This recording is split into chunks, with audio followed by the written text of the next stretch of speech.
Hello Sagittarius, Sun, Moon, Rising, and Venus signs. Kamusta kayo? Sana po nasa mabuti kayong kalagayan. Welcome back po sa Star Tarot. Kung bago kayo dito, welcome din kayo. Thank you sa inyong support. I truly appreciate it. God bless you all. Pauna mensahe ni Sag ay number 56. Make your dreams real. Ayan. Napakagandang encouragement ito para sa inyo ngayon, Sagittarius, to make your dreams a reality, no? Maaaring the conditions around you are perfect na sa ngayon para mag-take action na kayo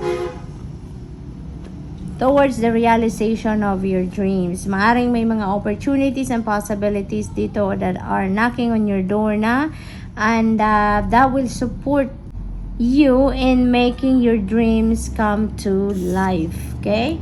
So what else? We have lay a solid foundation. Ayan. So pinakita din sa akin ng guides ko yung number 6.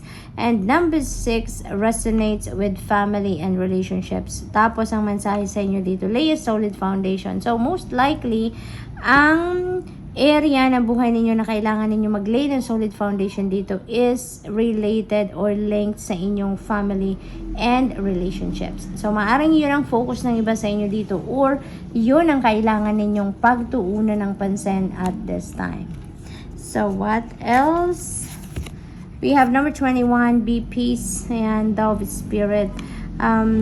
Sagittarius, maaring ang iba sa inyo dito maaring may discomfort na nararanasan, may na-experience kayo ditong kalituhan, chaotic situation, or stress, no? Maaring stressed out ang iba sa inyo dito, kaya iniimbitahan kayo dito na be at peace kayo, no? Try to spend time alone, no? Mag-try kayo na mag-meditate kayo para mag-ground din yung inyong sarili. And with that, mas kahit paano, you will find your own sanctuary dyan. You will find your inner sanctuary. At kahit paano, ma-experience ninyo dyan ang peace, ma-experience ninyo ang tranquility. Okay?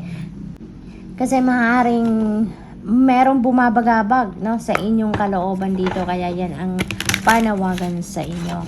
So, tingnan natin kung ano pa ang ganap. We have recognize the signs from above. Ayan, angels are sending you messages now, but you're too distracted to notice. Ayan na nga, no? Kaya siguro din, ininyayahan kayo dito, diba? Na be peace. Kasi, siguro talaga maraming kaguluhan sa isip, maraming bumabagabag sa inyong damdamin, kaya distracted kayo, ungrounded kayo.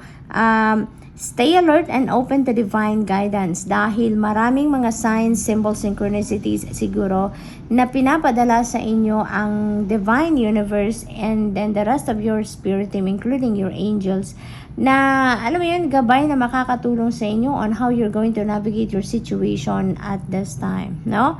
So, 444, yan din na nakikita ko dito. So, please look up for the meaning of angel number 444 for more guidance. Okay? Kasi isa na yan sa mga synchronicity na pinapadala sa inyo dito, Sagittarius. So, make sure na i-decode din yung ibig sabihin yan para matulungan kayo. 'Di ba? Kung ano man ang mga mensaheng nakapaloob dyan sa angel number 444 na maaaring makapagbago ng inyong mindset, makapagbago ng inyong disposisyon, or anything, okay, na makakabuti sa inyo. Change is coming. Ayan, napakaganda. I am here to guide you through this exciting transformation. This is a time of joyous opportunities. Exciting talaga to. Tignan mo yung reaction ng babae, diba? This is, maaring yung mga pagbabagong ito could be in different areas of life. And definitely, this is going to be a exciting transformation. Okay? Maari din na ang iba sa inyo dito, marami sigurong opportunities and possibilities ang kakatok sa buhay ninyo at this time. Alright? So what else? We have you are protected. You are safe within my bubble of light. You can proceed with confidence. Wala kayong dapat na ipag-alala, Sagittarius. Ano man ang iniisip ninyo, ano man ang binabalak ninyong gawin sa buhay, ano man ang mga endeavor ninyo na gusto ninyong simulan, you have nothing to worry about. Okay? You are divinely protected. Dito, 'di ba, may invitation sa inyo dito na make your dreams real. So, wala kayong dapat na ikakaba, wala kayong dapat na ikatakot dahil protected, guarded, and guided kayo. Sabi dito, you are protected. Tapos dito, gina-guide kayo. May mga signs, symbols, and synchronicities din kayo. So, definitely, this is divinely orchestrated. Kung ano man ang mga mag-unfold na pangyayari sa buhay ninyo ngayon, divinely orchestrated yan. No? Kaya, wala kayong dapat na ipag-alala because parte yan ng divine plan para sa inyo.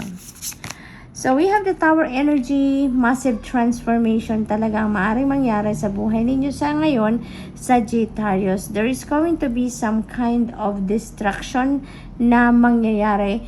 And it's meant to happen in order for you to rebuild something even stronger and with a strong foundation. No? Kung ano man ang sitwasyon sa buhay ninyo na to, kayo lang ang tanging nakakaalam niyan, kung ano yung mga maaring magkaroon ng pagbabago sa buhay ninyo. Okay? So, maaring various areas ng buhay ninyo. Maaring in some areas lang, maari din na madami-dami. No? Depende sa inyong sitwasyon. This could be in work, this could be in relationship, this could be in home situation, this could be sa negosyo ninyo, sa career. It depende sa inyong sitwasyon. Kayo lang ang tanging nakakaalam, no? Kayo lang ang tanging makaka-witness ng kung ano ang magbabago sa buhay ninyo. Alright? So, tingnan natin kung ano pa ang ganap for Sagittarius. High Priestess energy. See, this is also about intuition. No? This is also about inner voice, inner guidance, dreams, yung ganon. So, maraming ganap dito talaga sa inyo, Sagittarius, na maaring hindi ninyo nakikita, hindi ninyo napipick up yung mga mensahe para sa inyo. Kaya paulit-ulit yung mensahe sa inyo. You are being sent signs. Dito naman, High Priestess, this is advising you to tune into your intuition dahil maraming guidance, no, ang binibigay sa inyo. Intuitive messages are flowing through you at this time, Sagittarius, to guide you sa kung ano man ang mga circumstances ninyo sa ngayon. Dreams as well, may mga gabay din na pinapadala sa inyo through your panaginip, no? Kaya mahalaga din na kung ano yung napanaginipan ninyo, kung naalala nyo pa kung anong mga elements pa na nandyan sa inyong panaginip, make sure na i-decode ninyo yan at tignan ninyo, i-google ninyo because yun ang magiging reference ninyo, yun ang magiging gabay ninyo dito. Okay, Sag? What else? We have 8 of Swords energy. Yan. So, siguro, kaya siguro kayo nagkakaroon din ng kaguluhan sa isipan, no? May BPs tayo, may mga confusion, or may mga uncertainty na nararanasan or nararamdaman kayo dito. It's because may mga anxiety na din kayo na nararamdaman. Feeling ninyo powerless kayo. Feeling ninyo siguro hindi ninyo kayang pagtagumpayan ng mga bagay-bagay na iniisip ninyo. Feeling kayo ngayon dito parang ang baba ng confidence ninyo, parang ang baba ng self-esteem ninyo, yung ganon. Kaya you are feeling powerless at this time siguro for some of you.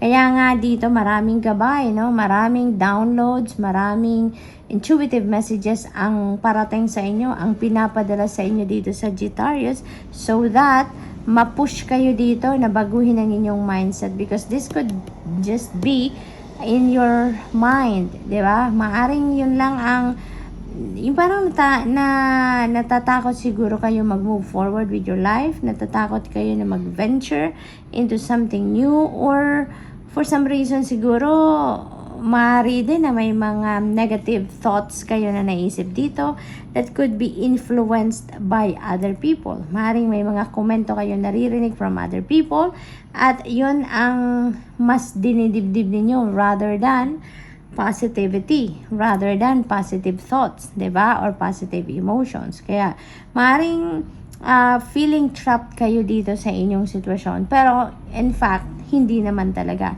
Hindi 'yun ang reality, kundi negative thoughts niyo lang, no? Ang nagpapalala kumbaga sa inyong sitwasyon dito, sa inyong pag-iisip, 'di ba?